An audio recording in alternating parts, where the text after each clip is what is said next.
महव नहीं होंगे। और जब भी तहफ़्फ़ुज़ नामूस रिसालत की तारीख लिखी जाएगी, मौजूदा दौर को स्याह तरीन दौर करार दिया जाएगा। कलअदम की गर्दान करने वालों को हम बावर कराना चाहते हैं कि इंशाअल्लाह ताला ये इक़्तिदार एक दिन कलअदम हो जाएगा, मगर लब्बैक या रसूल अल्लाह के नारे ता क़यामत जिंदा व ताबिंदा रहेंगे।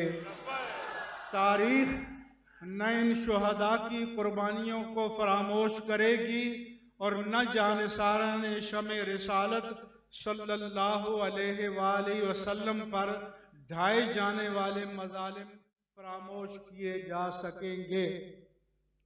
हमने अपनी 15 अप्रैल की प्रेस कॉन्फ्रेंस में हुकूमत और बाइख्तियार इदारों को ये मशवरा दिया था कि तहरीक लब्बैक पाकिस्तान की क़यादत को एक जगह जमा किया जाए ताकि वो आपस में मुशावरत कर सकें और मसले के पुरअमन हल के लिए साज़गार माहौल पैदा किया जा सके। लेकिन ताकत के नशे में चूर अहले इक़्तिदार ने इस पर कान न धरा और जुल्म की एक नई तारीख रकम कर दी। मेन स्ट्रीम मीडिया पर पाबंदियां हैं, इसलिए सही मालूमात दस्तयाब नहीं हैं।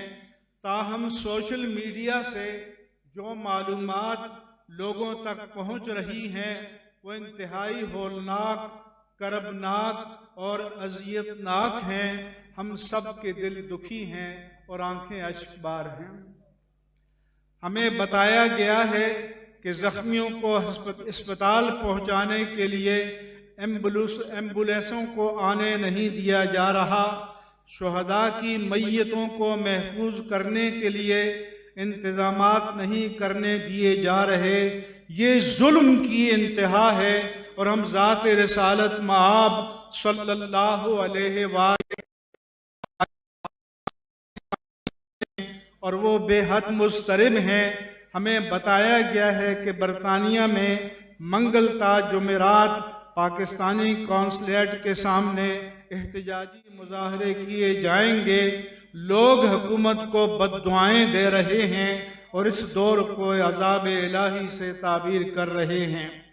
ख़वातीन फ़ोन कर रही हैं और धाने मार कर रो रही हैं और मुतालबा कर रही हैं कि मैदान में निकलें। हम अपने बच्चों समेत मैदान में आने के लिए तैयार हैं। इसके बावजूद हमने ताहाल सब्र और इस्तिकामत का मुजाहरा किया कि शायद हुकूमत होश के नाखुन ले और दरिंदगी को छोड़कर संजीदगी से मसले को हल करे, लेकिन ऐसी कोई अलामत नजर न आई। पुलिस थानों और जेलों में असीरान नामूस मुस्तफ़ा पर मजालिम ढाए जा रहे हैं और अज़ियत से दो चार किया जा रहा है। हम मुतालबा करते हैं कि पुलिस थानों और जेलों में असीरान नामूस मुस्तफ़ा को ज़ाती मुचलकों पर फौरी तौर पर रिहा किया जाए और तमाम जाली FIR वापस ली जाएं। इसके बगैर मसले के पुरअमन हल की तवक्को रखना खुशफहमी होगा। अगर इतने मजालिम ढाकर भी अहले इक़्तिदार के नफ्स अम्मारा को तस्कीन नहीं मिली तो मजीद अपना शौक पूरा कर लें। वक्त फैसला करेगा और तारीख फैसला करेगी और अल्लाह ताला की अदालत में आखिरी फैसला होगा इंशाअल्लाह ताला। क्या पाकिस्तान इसलिए बना था कि इसमें तहफ़्फ़ुज़ नामूस रिसालत की बात करना जुर्म करार पाए और उस पर दहशतगर्दी के फतवे लगाए जाएं? हम शेख रशीद अहमद को मुतनब्बे करना चाहते हैं कि फ़िरौनी लबो लहजे में धमकियां देना छोड़ दें। एक दिन ये इक़्तिदार चला जाएगा, लेकिन मुसलमानों के दिलों से तुम्हारी पैदा की हुई नफरत के दाग कभी नहीं मिटेंगे। और 2017 में इन लोगों का यही तर्ज अमल आपकी दादो तहसीन का मुस्तहिक था, क्योंकि तब इक़्तिदार पर कोई और फाइज था, और आज जबकि खुद कुर्सी इक़्तिदार पर बैठे हो तो वही अमल तुम्हारी नजर में दहशतगर्दी करार पाया। तुम्हारी जुल्फ में पहुंची तो हुस्न कहलाई, वो तीरगी जो मेरे नामाए स्याह में थी। इससे बड़ी मुनाफिकत और दोगलापन और क्या हो सकता है। तुम्हारे माजी के वीडियो क्लिप सोशल मीडिया पर मौजूद हैं। जब तक ऐसा मुतनाज़े और मुनाफिक शख्स वजारत दाखिला पर फाइज है, ये मसला हल नहीं हो सकेगा। हम सिंध की हद तक आसिफ अली जरदारी साहब और वजीर आला मुराद अली शाह साहब से मुतालबा करते हैं कि सिंध के पुलिस थानों में असीरान नामूस मुस्तफ़ा पर मजालिम बंद किए जाएं और उनको फौरी तौर पर ज़ाती मुचलकों पर रिहा किया जाए और तमाम जाली FIR वापस ली जाएं, ताकि मसले के पुरअमन हल के लिए कोई काबिल अमल माहौल पैदा हो। आज रियासत मदीना का नारा शुहदाए नामूस रिसालत के खून से रंगीन है। वजीर मजहबी उमूर ने दीन और मसलुक को कुर्सी इक़्तिदार पर कुर्बान कर दिया है। उनको ये ज़िया का सौदा मुबारक हो। विफाकी वज़रा ने तहरीक लब्बैक पाकिस्तान की क़यादत के साथ जो मुआहदा किया था और वज़ीर आज़म ने टेलीविज़न पर आकर जिसकी तौसीक़ की थी, उस पर अमल करना इतना दुश्वार नहीं था। उसमें तो ये लिखा था कि इस मसले को पार्लियामेंट में पेश किया जाएगा। फैसला पार्लियामेंट ने करना था, लेकिन अहले इक़्तिदार के मुक़द्दर में बेकसूर लोगों का नाहक खून लिखा था। सऊदी अरब के मुतालबे पर यमन में फ़ौजें भेजने का मसला भी पार्लियामेंट में पेश किया गया था। हम एक बार फिर हुक्मरानों को मुतनब्बे करते हैं कि कल अदम के पुरफरेब नारे को तर्क करके 12 अप्रैल की सूरत हाल बहाल करें, तभी बामाना मुज़ाकरात की कोई सूरत पैदा हो सकती है, वरना दुखी दिलों में लावा पकता रहेगा और बिलाखिर ये फट पड़ेगा।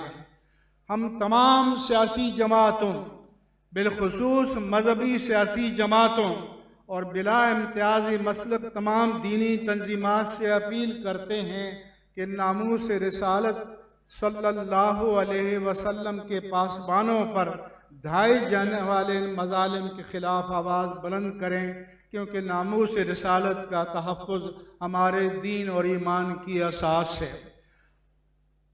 मीडिया से अपील है, आपके ईमान का इम्तिहान है।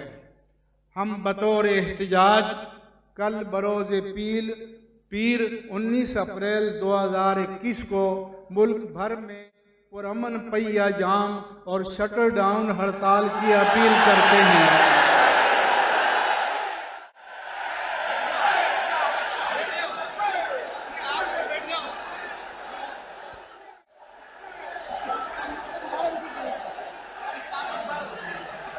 इस दौरान हमारे अल्लामा कोकब नूरानी और कालवी भी हमारे दरमियान तशरीफ ले आए हैं और अब्दुल जब्बार। और अप्रैल 2021 को मुल्क भर में पहिया जाम और शटर डाउन हड़ताल की अपील करते हैं। खामोशी से पैगाम सुने, खामोशी से पैगाम सुने। ताजरों और ट्रांसपोर्टर्स से उम्मीद है कि वो ताउन करेंगे और सनतकारों और कारोबारी हजरात से अपील मुतालबा है कि स्टॉक एक्सचेंज को भी कल बंद रखा जाए। हम तमाम दुखी अहले सुन्नत से अपील करते हैं कि ये हड़ताल पुरअमन है, पुरअमन रहें। ये मुल्क हमारा है, किसी और से ज़्यादा इसकी सलामती हमें अजीज़ है। चादर और चार दीवारी और जान और माल की हुर्मत का एहतराम किया जाए और निजी और सरकारी अमलाक को नुकसान न पहुंचाया जाए। आखिर में मैं बाइख्तियार और अहले इख्तिदार से मुतालबा करता हूँ कि जो कुछ मैंने बयान किया है ये शुहदा और ज़ख्मियों के जज्बात की तर्जुमानी है। हमारे पैगाम को लोगों तक पहुँचने दिया जाए। अगर हमारे पैगाम को पहुँचने से रोका गया तो फिर ये लावा बुरी तरह से फट पड़ेगा। इसी तरह से मैं ये भी बताना चाहता हूँ कि मोहम्मद शफ़ी और असलम खाकी और मौलवी इकबाल हैदर के नाम से जाली बयान और पटिशनें ये 20वीं सदी का वतीरा है। इससे अवाम को धोखा न दिया जाए। आज इत्तलात पहुँचाने के कई ज़राए मौजूद हैं। हम पाकिस्तानी मीडिया से मुतालबा करते हैं कि अगर आपका ईमान, आपका जज्बा हुब्बे रसूल, अगर उसकी कोई भी रमक मौजूद है तो हमारे पैगाम को अहले इक़्तिदार तक, पूरे मुल्क तक और पूरी दुनिया तक पहुँचने दिया जाए। हम पुरअमन हैं, पुरअमन रहेंगे, लेकिन अपने दुखी अवाम के जज्बात की तर्जुमानी करना हमारा दीनी, मिल्ली और कौमी फरीज़ा है। हम बिलों में घुसे हुए नहीं हैं, हम कौम के दरमियान हैं। हम कौम के दरमियान रहेंगे और जब तक हम कौम के जज्बात की तर्जुमानी नहीं करेंगे फिर हमें उनसे अपील करने का हक भी नहीं बनता। इसलिए अहले इक़्तिदार ने जो जुल्म ढाया है तो अब उस पर कौमी जज्बात को भी सुने और समझें और कानों को खोलें। ये गोलियां जो पाकिस्तानी अवाम के टैक्स से बनाई गई हैं, ये पाकिस्तानियों का सीना चीरने के लिए और ये पाकिस्तानियों के दिलों को दागने के लिए नहीं बनाई गई, ये तो दुश्मन के लिए बनाई गई थी। आज इस असलहे को, इन गोलियों को आशिकाने रसूल पर आजमाया जा रहा है, तो आजमा कर देख लो मोहब्बत मुस्तफ़ा की शमा को न कभी तुम बुझा सकोगे। तुम्हारा इक़्तिदार मिट जाएगा, ये शमा ता क़यामत इंशाअल्लाह फरोज़ा रहेगी। अब नारे लगाओ, अब जोर से लगाओ।